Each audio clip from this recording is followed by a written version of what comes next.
Well, the parish community, like much of Florida, it is growing ridiculously fast. The church community mirrors that. We still have families that are fourth and fifth generation with a mix of many new families and folks that have moved in.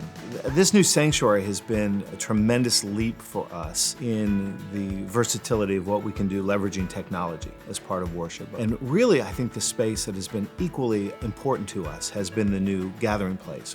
We didn't have that kind of space previously. It's a lot of fun for me on a Sunday morning to see how many people are sticking around for an hour after the first service just to enjoy, that time together. Knowing that the foundation is well equipped to work with churches and shares some of that same sense of mission and vision that we have was a tremendous asset, we really did see it as a partnership with the foundation, which I'm pretty confident we wouldn't have felt with a bank or a traditional lender. Their accessibility to us when we had questions or needed some guidance, their willingness to come and be on site with us, we knew the foundation would go the extra mile. They came up with ideas that I hadn't thought of. For example, interest-free for the first year after construction. That's been most helpful because we still have some construction issues outstanding. Let's say you go to a bank and get a loan and then you say, hey, I need to not pay anything but interest for the next year. I can tell you your response is not going to be what we got from the foundation. I think the questions were the familiar ones. What kind of terms are available, what kind of flexibility in the payment, how's the construction loan work then as it transitions then into the more of a traditional mortgage. We had no problem getting those questions answered.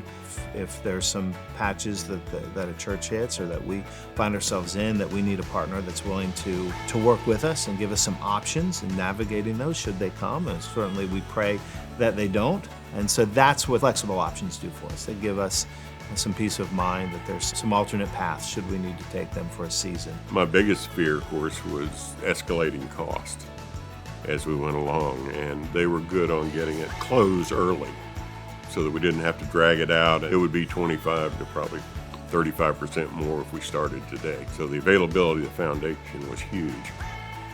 The simple hope is that we'll continue to grow, and growth measured in a number of ways, not just in a numerical standard. The growth measured in a deepening of our faith, a deepening of that commitment to discipleship according to the call of Christ, a deepening of the relationships that we have with each other, and then growth in our communal impact. That's the vision, and the new building helps facilitate that.